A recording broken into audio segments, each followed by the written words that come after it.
बच्चों आते हैं लेक्चर सेकंड पे। ये सेकंड लेक्चर होगा आपका और तीसरी टॉपिक होगी गैसों का अणुगति सिद्धांत, काइनेटिक थ्योरी ऑफ गैस, जिसे हम केटीजी भी कहते हैं। KTG, kinetic theory of gas. इसमें जो अणुगति सिद्धांत है, इसके आधार पर हम गैसों की व्याख्या करेंगे और अंत में जो है हम दाब के लिए सूत्र निकालेंगे। गैसों के दाब के लिए सूत्र निकालेंगे। तो इसमें हम पढ़ेंगे, ये हमारी तीसरी टॉपिक होगी इस लेसन का, गैसों का अणुगति सिद्धांत, kinetic theory of gas, KTG.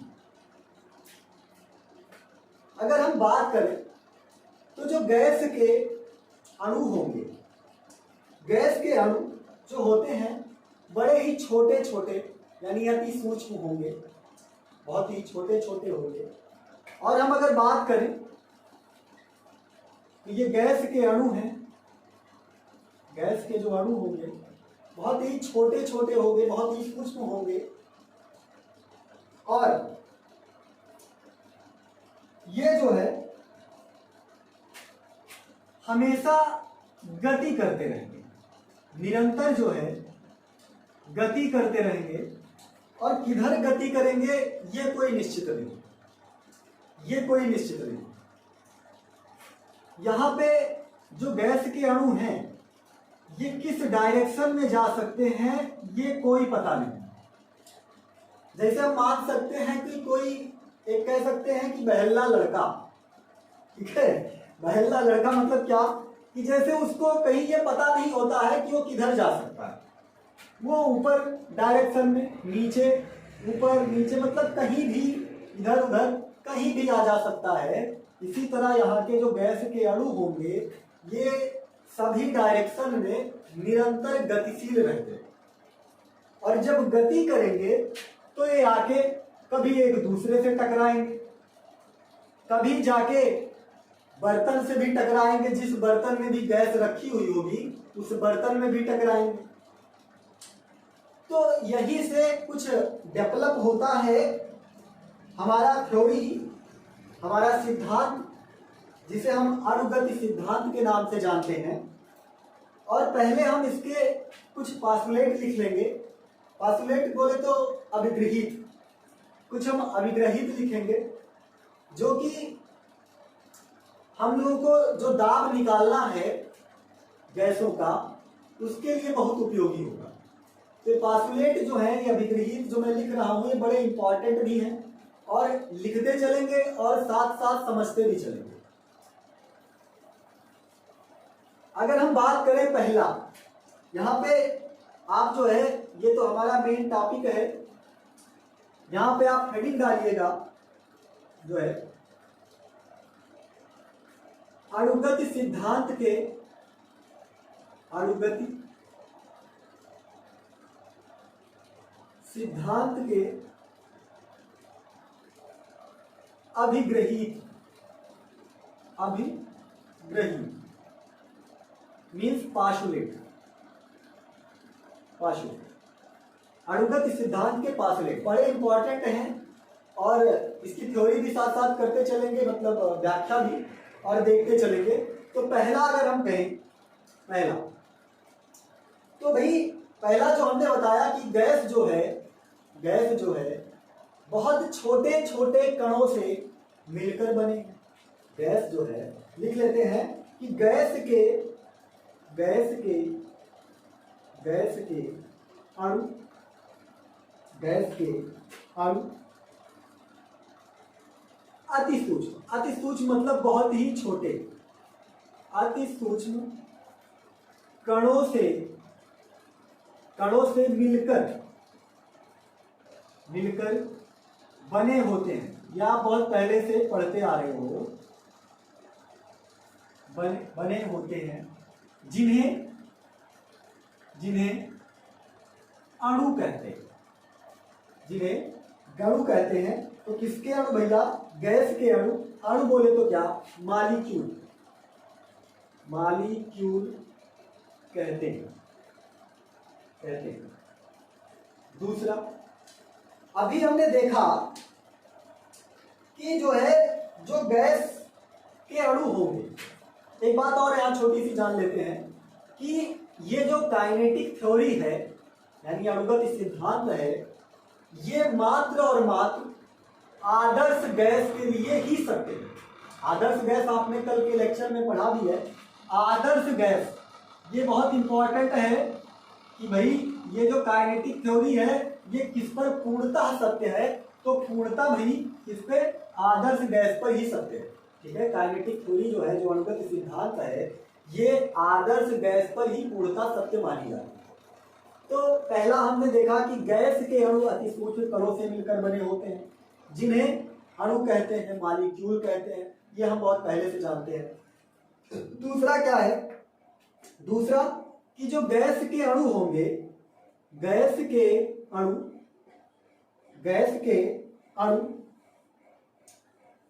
एक ही तरह के, आइडेंटिकल होंगे। एक ही तरह के मतलब क्या? किस तरह से भाई? तो एक ही तरह से मतलब क्या? द्रव्यमान से।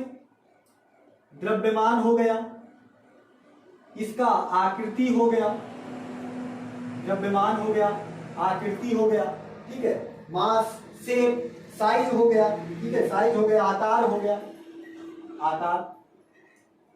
आकार। तो गैस के अणु एक ही तरह के द्रव्यमान, आकृति, आकार से होते हैं। यहां एक बात अधूरी है कि शुद्ध गैस, ठीक है, शुद्ध गैस यहां पे जोड़ लेना, शुद्ध। ठीक है, शुद्ध गैस के अणु एक ही तरह के द्रव्यमान के, एक ही तरह के आकृति के और एक ही तरह के आकार के होते हैं। हम कह सकते हैं आइडेंटिकल होते हैं। तीसरी बात हमने अभी देखा, ये सारे पासुलेट हैं जो बड़े इंपॉर्टेंट हैं और आप साथ में लिखते चलिएगा और समझते चलिएगा। तीसरा क्या है भाई कि गैस के अणु, अभी हमने देखा, हमने बताया ना कि कोई भी कंटेनर है, इसमें गैस के कुछ अणु हैं, तो ये हर दिशा में निरंतर चलते रहेंगे। कोई आप कह नहीं सकते कि ये किधर जाएंगे। रैंडम मोशन किया करेंगे, मतलब ये पता नहीं है कि भाई किस दिशा में जाएंगे। ठीक है, किस दिशा में जाएंगे। अगर हम कहें तो ये एक्स दिशा में भी जा सकते हैं, वाई दिशा में भी जा सकते हैं, जेड दिशा में भी जा सकते हैं। इनकी हर तरफ प्रोबेबिलिटी बराबर है कि ये किस दिशा में जाएंगे। ठीक है, तो ये निरंतर गतिशील रहते हैं और ये किसी भी दिशा में जाने के लिए स्वतंत्र होते हैं। ठीक है, किसी भी दिशा में जाने के लिए स्वतंत्र रहते हैं। तो यही तीसरा लिखेंगे कि गैस के अणु निरंतर सभी दिशाओं में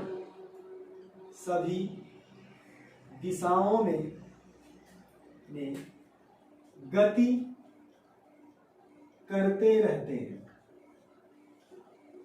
सभी दिशाओं में गति करते रहते हैं। अभी हमने एक कंटेनर बना के दिखाया था कि ये कहीं भी आ जा सकते हैं।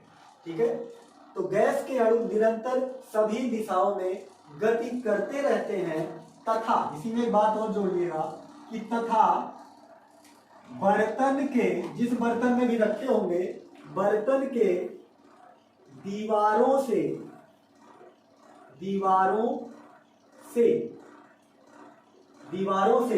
तथा, अब भाई जब ये चलते रहेंगे, कहीं भी जाने के लिए स्वतंत्र है, तो क्या जरूरी है कि ये इधर ही जाए? पता नहीं, हो सकता है इस बर्तन से जाए, टकराए, है ना, या मान लो ये इधर आए, मतलब ये दोनों आके आपस में ही टकराए, है ना, तो कभी भी आपस में भी टकराएगी, कभी बर्तन में भी जाकर के टकराएगी, है ना। तो यहाँ पे हम ये लिखेंगे, पासुलेट बड़ा इंपॉर्टेंट है कि गैस के अणु निरंतर सभी दिशाओं में गति करते रहते हैं तथा बर्तन के दीवारों से यों आपस में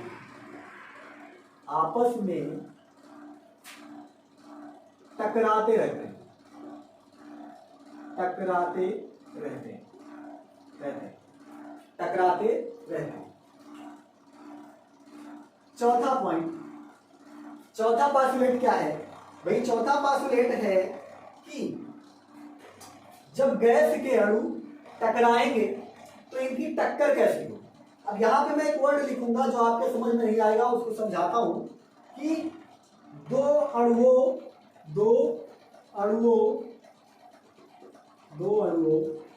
के बीच, दो अणुओं के बीच का टक्कर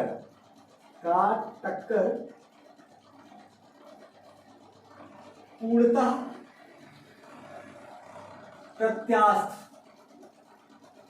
प्रत्यास्थ होता है। भाई अब कहोगे आप प्रत्यास्थ क्या होता है, ठीक है, क्योंकि आपने अभी पढ़ा नहीं।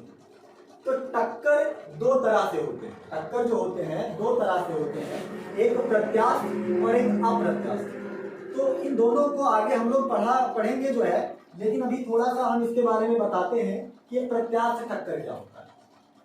तो भाई प्रत्यास्थ टक्कर वही है जिसमें क्या हो कि गतिज ऊर्जा तथा उसका संवेग, गतिज ऊर्जा तथा संवेग, इसमें कोई परिवर्तन ना हो, नो चेंज, कोई बदलाव ना हो, ठीक है, कोई बदलाव ना हो, बदलाव ना हो। जितना उसका गतिज ऊर्जा है भैया, गतिज ऊर्जा नहीं बदलेगी, संवेग वो भी नहीं बदलेगा, उसी टक्कर को हम क्या कहेंगे? प्रत्यास्थ कहेंगे, ठीक है। तो गतिज ऊर्जा और संवेग जहां ना बदले वो टक्कर क्या होती है? प्रत्यास्थ होती है। तो इसमें दो अणुओं के बीच का जो टक्कर होगा वो पूर्णतः क्या होगा? प्रत्यास्थ होगा, ठीक है, पूर्णतः क्या होगा? प्रत्यास्थ होगा, ठीक है। ये भी आप नोट कर लीजिए, प्रत्यास्थ होगा मतलब गतिज ऊर्जा और संवेग ये नहीं बदलेगी, ये संरक्षित रहेगी, ठीक है, गतिज ऊर्जा संरक्षित रहेगी। मन हो तो आप ब्रैकेट में लिख भी सकते हैं यहाँ पे कि गतिज ऊर्जा संरक्षित रहेगी, गतिज ऊर्जा संरक्षित रहती है, ठीक है। तो ये फोर्थ पॉइंट है कि दो अणुओं के बीच का टक्कर पूर्णतः प्रत्यास्थ होता है। प्रत्यास्थ बोले तो क्या कि गतिज ऊर्जा संरक्षित रहती है, ठीक है, गतिज ऊर्जा में कोई बदलाव नहीं होता है, ठीक है। तो फिफ्थ पॉइंट फिर लिखते हैं, ये आप नोट कर लीजिएगा, ठीक है, वीडियो रोक के नोट कर लीजिएगा। तो हम चलते हैं फिफ्थ पॉइंट की तरफ।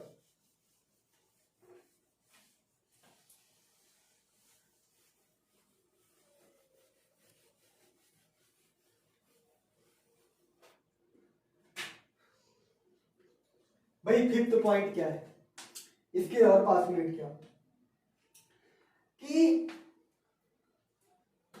जब इनकी टक्कर होगी, ये जब गति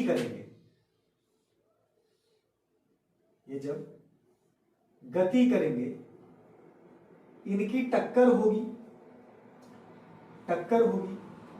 तो भी जब कोई दो चीज टकराएगी, हमने कहा कि जब दो चीज टकराएगी, यानी यहाँ पे चीज नहीं टकरा रही, यहाँ पे अणु टकरा रहे हैं एक दूसरे से, तो जब दो अणु टकराएगा तो इनके बीच जो टक्कर होगा वो एक प्रत्यास्थ टक्कर होगा, ठीक है, प्रत्यास्थ टक्कर होगा।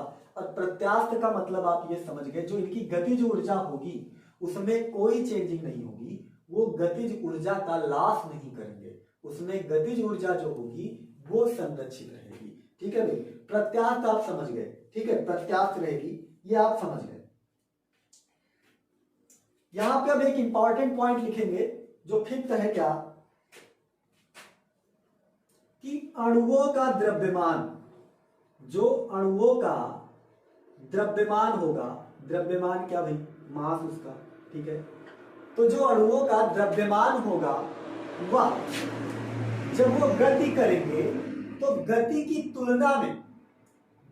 तुलना में बड़ा ही कम होगा, ठीक है, गति के तुलना में बड़ा ही कम होगा, ठीक है। तो अणुओं का जो द्रव्यमान है, ठीक है, अणुओं का जो द्रव्यमान है वो कम वो कम तथा वेग अत्याधिक होता है। अधिक ही नहीं भाई, अत्याधिक होता है। ठीक है, इसका जो वेग है वो अत्याधिक मतलब वेग ज्यादा होता है और इसका द्रव्यमान बड़ा ही कम होता है। तब हम एक इंपॉर्टेंट पॉइंट कहेंगे, अतः भैया इस पर गुरुत्वाकर्षण बल ही काम नहीं करता। ठीक है, ये भाई पहले ही बता दिया हमने कि ये पूर्णतः आदर्श गैस के लिए सत्य है। ठीक है, तो हम क्या लिखेंगे, क्योंकि अणुओं का द्रव्यमान वह हटा लीजिएगा, अणुओं का द्रव्यमान कम तथा वेग अत्याधिक होता है। अतः इन पर गुरुत्वाकर्षण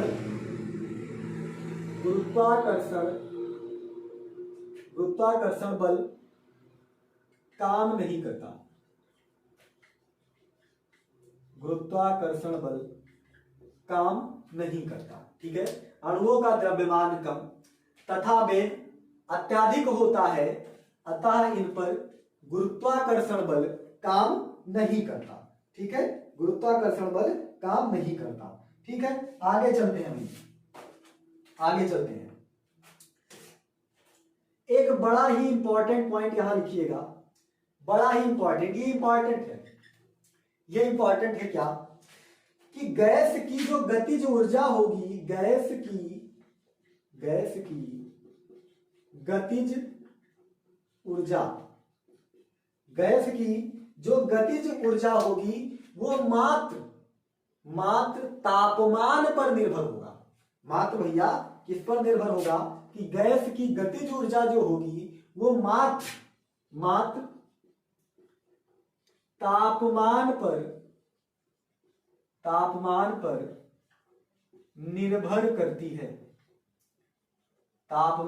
निर्भर करती है। तो ये भाई नोट कर लीजिए कि गैस की गतिज ऊर्जा जो होगी तापमान पर निर्भर करती है, ना कि गैस की प्रकृति पर। ठीक है, मन हो यहां पे लिख भी लीजिए कि ना कि गैस की प्रकृति पर। भाई गैस की प्रकृति पर जो है ये निर्भर नहीं करेगी इसकी गतिज ऊर्जा। इसकी गतिज ऊर्जा जो होगी इसके मात्र और मात्र किस पे, तापमान पर निर्भर करेगी। इंपॉर्टेंट बात। ठीक है, अगले पॉइंट पे बढ़ते हैं जो कि ये और भी इंपॉर्टेंट है। ठीक है, ये और भी इंपॉर्टेंट है क्या, कि जो अणुओं का आयतन होगा, अणुओं का आयतन समझाता हूं, पहले लिख लूं। अणुओं का आयतन जो होगा ये गैस के आयतन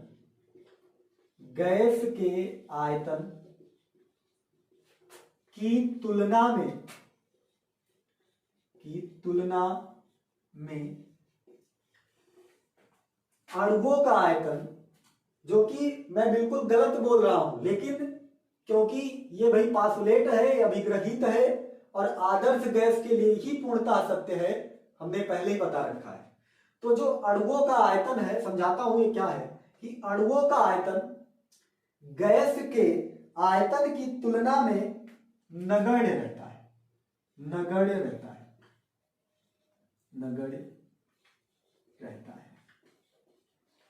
भाई अब अणुओं का आयतन और गैस का आयतन ये क्या है, तो अगर हम ऐसे कहें कि मान लो आपका एक बर्तन है, एक कंटेनर है, और उसमें आपने कुछ गैसें भरी हुई हैं, उसमें कुछ जो है अणु भरे हुए हैं। ठीक है, कुछ अणु भरे हुए हैं। तो ये जितने भी बर्तन में ये फैला हुआ होगा, भाई गैस का अणु है तो ये फैल जाएगा। और जब ये जितने भी बर्तन में फैला हुआ होगा इसका अणु, इसको हम कहेंगे गैस का आयतन। इसको हम क्या कहेंगे भाई, गैस का आयतन। लेकिन अगर इसी जो है अणु को हम क्या करें कि कस के दबा दें और दबा के एक जगह बंद कर दें। ठीक है, दबा के एक जगह क्या करें भाई, इसी अणु को दबा के एक बर्तन में बंद कर दें। ठीक है, तो यही अणु का जो आयतन होगा, ठीक है, यही जो यहाँ पे गैस का आयतन है कब, जब भाई अणु फैले हुए हैं, एक बर्तन में फैले हुए हैं, लेकिन इसी अणु को हम उठा के बर्तन में बंद कर देते हैं। ठीक है, दबा के कस के बंद कर देते हैं, तब हम कहेंगे क्या, तब हम कहेंगे कि ये अणु का आयतन है। ठीक है, तब हम कहेंगे ये अणु का आयतन है। तो ये महोदय कहते हैं, मतलब ये पास्टुलेट जो है ये कहता है कि जो अणु का आयतन होगा वो गैस के आयतन की तुलना में नगण्य रहता है, जबकि ऐसा नहीं होता है। कुछ ना कुछ तो आयतन रहेगा, कुछ ना कुछ तो आयतन रहेगा, लेकिन यहाँ पे ये पास्टुलेट जो है ये अभिग्रहित यही बोल रहा है कि अणुओं का आयतन गैस के आयतन की तुलना में नगण्य रहता है, और ये तभी पॉसिबल है जब भाई आदर्श गैस है। ठीक है, तो मैंने पहले ही बताया कि जो भी अणुगत सिद्धांत हम यहाँ पे पढ़ रहे हैं वो आदर्श गैस के लिए ही पढ़ रहे हैं। ठीक है, तो ये बड़ा इंपॉर्टेंट पॉइंट है कि अणुओं का आयतन गैस के आयतन की तुलना में नगण्य होता है, नगण्य होता है।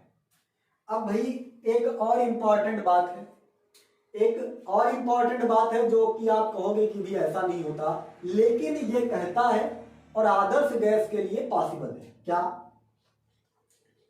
क्या क्या भाई, कि गैस के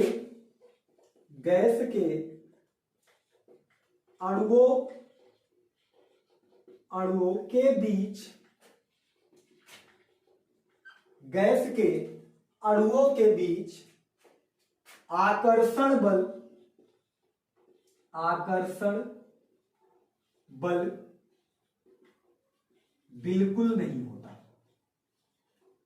बिल्कुल नहीं होता। ठीक है, बिल्कुल नहीं होता। हमने पढ़ा है कि नगण्य होता है, मतलब कुछ तो होता है, लेकिन यदि आदर्श गैस है, और ये पास्टुलेट कह रहा है कि गैस के अणुओं के बीच आकर्षण बल बिल्कुल नहीं होता। ठीक है, तो ये कुछ इंपॉर्टेंट पास्टुलेट हैं, और इन्हीं के आधार पर हम भी जो है डाब के सूत्र का डेरिवेशन करेंगे, और उससे कई सारे न्यूमेरिकल्स भी लगेंगे, और लास्ट में जब चैप्टर खत्म हो जाएगा टॉपिक इस सब की, तो एक दिन आपका लेक्चर होगा मात्र और मात्र इंपॉर्टेंट न्यूमेरिकल्स पे, जो बोर्ड में आए हुए भी हैं और निरंतर आते भी रहते हैं और इंपॉर्टेंट भी हैं। तो आपको ये पास्टुलेट फिर से बता दे रहे हैं कि अणुओं का द्रव्यमान कम तथा वेग बहुत ज्यादा होता है, और इसलिए इन पर गुरुत्वाकर्षण बल काम नहीं करता है। ये कि गैस की गतिज ऊर्जा मात्र तापमान पर निर्भर करती है, ना कि गैस की प्रकृति पर, कोई भी गैस हो। अणुओं का आयतन गैस के आयतन की तुलना में नगण्य रहता है। और आठवां क्या, कि गैस के अणुओं के बीच आकर्षण बल बिल्कुल काम नहीं करता। ठीक है, गैस के अणुओं के बीच आकर्षण बल बिल्कुल काम नहीं करता।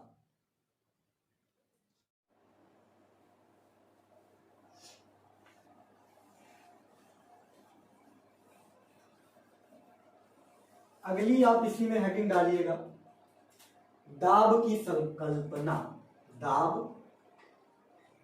दाब की संकल्पना, दाब की संकल्पना। वही हमने देखा कि जो गैस के अणु हैं ये निरंतर गतिमान रहते हैं। मान लो इस बर्तन में गैस के अणु हैं और ये रैंडमली गति में है, कहीं भी किधर भी आ जा सकते हैं, आपस में भी टकराएंगे, और जिस बर्तन में भी रखे होंगे उस बर्तन के दीवारों पर भी जाकर के टकराएंगे। तो क्योंकि इसमें असंख्य अणु है, हम ये तो कह नहीं सकते भैया 2 अणु है 3 अणु है, पता नहीं कितने अणु गैस के अणु।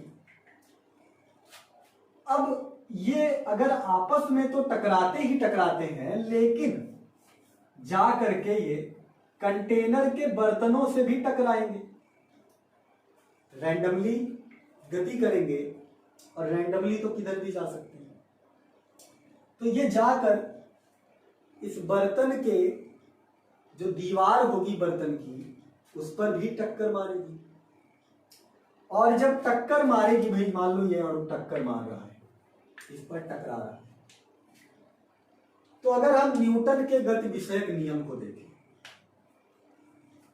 तो वहां पे जब ये अणु टक्कर मारेगा इसको, तब ये फिर से टकरा के और लौट के वापस भी आएगा, टकरा कर वापस भी आएगा। अगर हम न्यूटन के नियम से देखें तो क्या कहा है कि भाई जाओ, टकराओ, फिर वापस आओ। मतलब इधर बर्तन की जो दीवार होगी ये भी टकराओगे तो फोर्स डेवलप करेगी।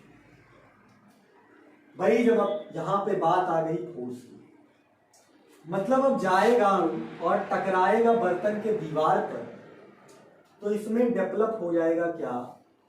फोर्स। ठीक है, यहां पर डेवलप हो जाएगा फोर्स। अब जब बर्तन के दीवार से टकराती हैं, फोर्स डेवलप होता है, तो बर्तन के दीवार की कुछ एरिया भी होगी, बर्तन के दीवार की कुछ एरिया भी होगी, और उस एरिया पर जाकर के अणु टकराता है, एरिया पर जाकर के अणु टकराता है, तो वहां पर डेवलप होगा क्या भैया? डेवलप होगा प्रेशर, जिसको हम क्या बोलेंगे? दाब। ठीक है, जिसको हम क्या बोलेंगे? दाब। तो अगर हम बात करें ये दाब आया कहां से, तो दाब आया इस अणु के टकराने से। जब अणु इस बर्तन के दीवारों से जाकर के टकराएंगे तो बर्तन के दीवार की कुछ एरिया होगी, और एरिया होगी वो बल लगाएगा, और जब बल लगाएगा तो अणु आते हैं और टकराते हैं, फिर वापस जाते हैं। और ऐसे एक अणु ही नहीं, कई सारे अणु होते हैं, असंख्य अणु होंगे। तो यहां पे भैया क्या लगेगा? एक दाब लगेगा, और उसी दाब का हम यहाँ पे फार्मूला निकालेंगे।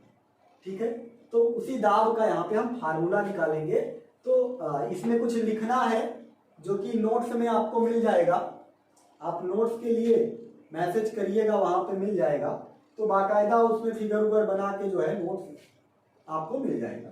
ठीक है, तो दाब की संकल्पना में आप ये लिख लीजिएगा। आगे हम चलते हैं, इसका सूत्र निकालना। ठीक है, तो आप हेडिंग डालिएगा, इसके बाद हेडिंग डालिएगा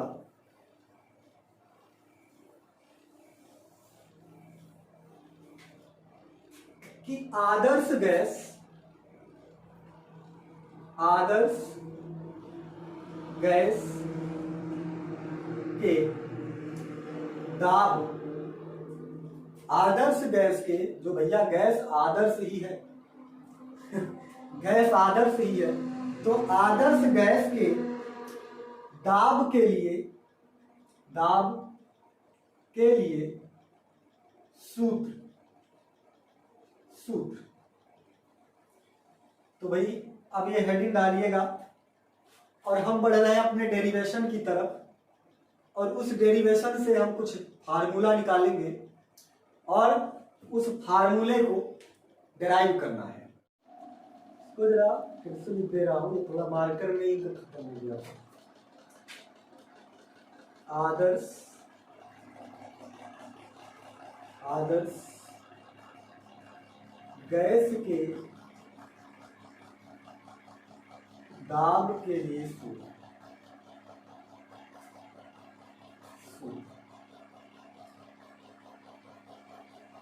भाई अब सूत्र निकालना है। तो चलो हम लेते हैं एक कंटेनर, एक आपके पास बर्तन है,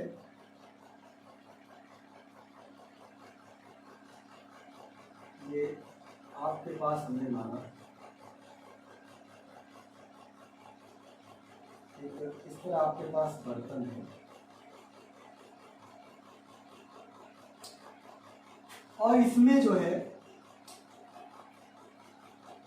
आपका इधर का डायरेक्शन हो गया, एक इधर हो गया, एक इधर हो गया। मान लेते हैं ये एक्स डायरेक्शन है, ये वाई है, ये जेड डायरेक्शन। अब इसमें बहुत सारे अणु होंगे गैस के, इसमें बहुत सारे गैस के अणु होंगे जो इनके दीवारों की लंबाई है, जो इनकी दीवार है, इनकी लंबाई को हम यल मान लेते हैं। और क्योंकि इसमें बहुत सारे अणु हैं तो इनमें हम मान लेते हैं कि n नंबर के अणु हैं, n नंबर के अणु हैं। और एक अणु के लिए, यहां पर हम एक अणु के लिए डेरिवेशन करेंगे कि एक अणु इस दीवार पे जब जाता है, टकराता है, तो कितना दाब एक्सर्ट करता है, ये हम निकालेंगे। तो इन दीवारों की लंबाई यल है, n नंबर इसमें अणु है, नंबर ऑफ अणु या अणु की संख्या जो n है। और इस अणु का जो द्रव्यमान है, जो द्रव्यमान है, ये हमने मान लिया क्या है कि ये यम है, ठीक है। इनका जो अणु का द्रव्यमान है ये यम है। अब इस एक अणु के लिए हम लोग देखेंगे कि ये अणु कितना प्रेशर या कितना दाब एक्सर्ट करता है। तो जो ये दीवारें हैं, ये दीवारें हैं, ये पूर्णतः प्रत्यास्थ है। प्रत्यास्थ वही फिर से आया वर्ड जिसको मैंने अभी समझाया कि प्रत्यास्थ मीन्स क्या भाई, कि गतिज ऊर्जा नहीं बदलेगी, गतिज ऊर्जा नहीं बदलेगी, ये जो है दीवारें इधर की प्रत्यास्थ। अब ये जाएगा, टकराएगा और फिर से वापस लौट के आएगा ये अणु, लेकिन इसकी गतिज ऊर्जा में कोई परिवर्तन नहीं होगा, ठीक है। तो ये हम इतना समझ चुके हैं। अब क्योंकि ये आज का लेक्चर काफी लंबा होता जा रहा है तो इसको हम कल के लिए रखते हैं। कल यहीं से फिर स्टार्ट करेंगे और इस डेरिवेशन के साथ हम लोग फार्मूला निकालेंगे दाब के लिए, और यहाँ पर कुछ इम्पॉर्टेंट और भी फार्मूले हैं वो भी निकालेंगे। और इस तरह से हम थर्ड लेक्चर में आगे आपसे बात करेंगे, यहीं से शुरुआत करेंगे। तो आज के लिए बस इतना ही। Thank you very much.